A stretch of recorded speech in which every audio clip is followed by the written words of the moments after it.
Years of slavery, body worn down, beaten, older, unhealed wounds, arthritis, trying to keep up. The youth want to run all the way there. For people like me, it's a struggle. I know I have to keep up, but it's hard. They need to know I'm here, that they're going too fast, that I'm a part of this nation. Does anyone care? Who was Amalek? Will answering this question help us understand why God wishes to eradicate them? Why the children of Israel are commanded to hate this people and wipe out their men, women, children, and even their possessions? Three possibilities. Genesis 14 mentions a region called Amalek during Abraham's time, where it says, they smote the entire Amalek fields. Since you don't smite a field, it could be a reference to a nation, or a group of people who called themselves Amalek. Later on in Genesis, we're told that Esau has a grandson named Amalek, who is a chief who has formed his own clan. A third theory comes from Balaam the prophet, who, when hired to curse the Israelites, calls Amalek the first nation, which is confusing. Does this first mean greatest? Probably not. Amalek was not as great as the Egyptians, Canaanites, or Amorites. If they descended from Esau, then they aren't first, not first in the land or the region. Some commentators understand the reference as Amalek being the first nation to attack Israel following the Exodus. None of these clear up the issue as to why God wants to annihilate them. When the Israelites neared Israel, they consciously tried to avoid wars and approached the Edomites and Amorites requesting free passage through their territories. They weren't looking for a fight, just for a way to get to Israel. But the Israelites didn't send messengers of peace to the Amalekites. Why? The Negev, a large desert area, was known as Amalek's country. Most historians believe they were nomadic. If that was true, then the Israelites would not have had an address to which to send their messengers of peace. But Israel's being careful to avoid them anyway, and they make a detour for that reason. Nonetheless, the Amalekites come out of their way, chase down the Israelites, and start a battle. Israel routs them. At this juncture, God commands their eradication, saying, "Remember what Amalek did to you on the way out of Egypt. They met you on the road and smote the people who lagged behind. Therefore, erase the seed of Amalek from under the heaven. Do not forget." A picture of Amalek is starting to form. But why is God so angry with them? Israel continues on, but still tried to avoid Amalek territory. Amalek came after the Israelites a second time, but because of their previous loss to Israel, they brought reinforcements, Canaanites, who would fight with them. The Israelites, unprotected by God because of the sin of the spies, are beaten badly. The profile of the Amalekites up to now is that they are aggressive and violent, starting battles with a group that wasn't in their territory. And when they fight, they don't seem to engage in regular battle, but kill off the laggards, who are most likely the elderly and infirm.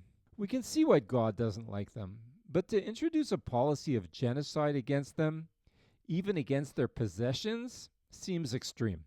Maybe the text offers something else because there has to be more to it than this. Edom was mobilized to fight Israel had it opted to enter its territory. The Amorite and Bashan armies launched full-scale wars against the Israelites. If the Amalekites are defending land they consider theirs, why is God irate with them? And how do they differ from these other nations that either attacked or threatened Israel with war? And if God is so angry, why doesn't he just destroy them himself, as he did with other sinners, such as the Sodomites or Noah's generation?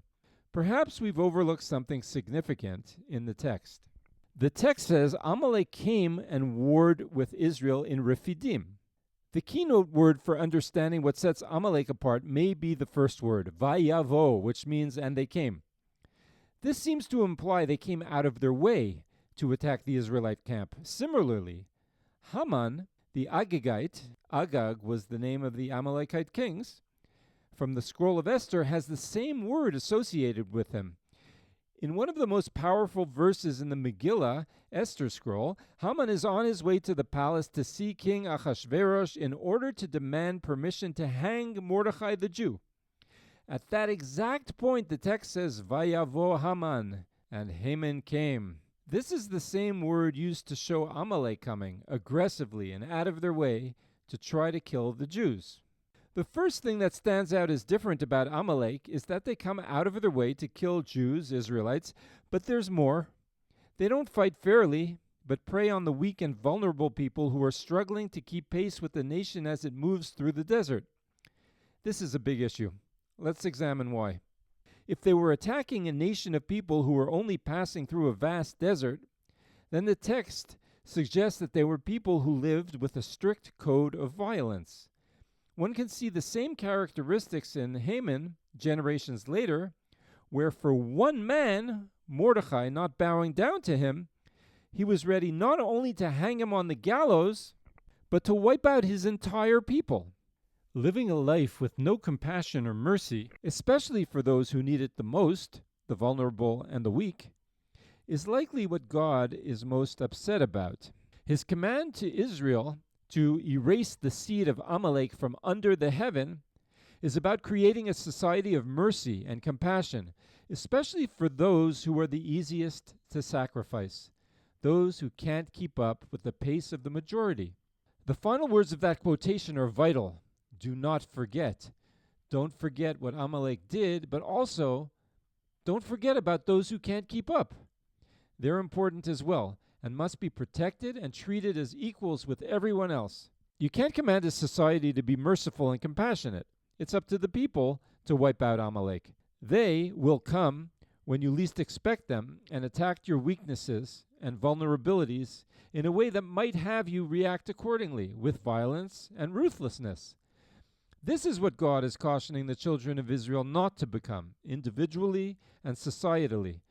Why does the Torah tell us that the place of the battle had a name, Rephidim? We know from the text that Israel was complaining of thirst. This is vital information. Rephidim had no water.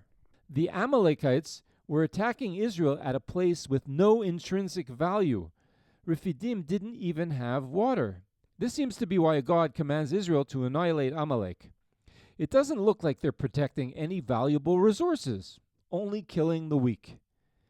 It's ironic that these two peoples emerged from the same desert, one with an ethical code called the Torah, calling for compassion, care and love of your neighbor, concerned about protecting and including the weaker members of society, whereas the other, Amalek, emerged with the rule of the sword, ruthless, merciless, vigilante justice.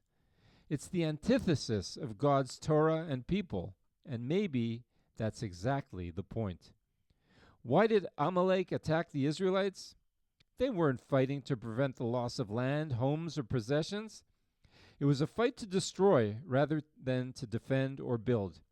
Fighting back against a nomadic group with no base or infrastructure is a difficult fight. Amalek hasn't been annihilated, and defeating them takes strength, foresight, and unity, which remain elusive. Now we can understand Balaam's comment better. They are the first nation, meaning the root of humankind, the basic, undeveloped, uneducated skeleton of man, and, in the end, he will be lost to a more developed, civilized, and compassionate man represented by God's Torah. Amalek is not just an ancient nation with evil tendencies.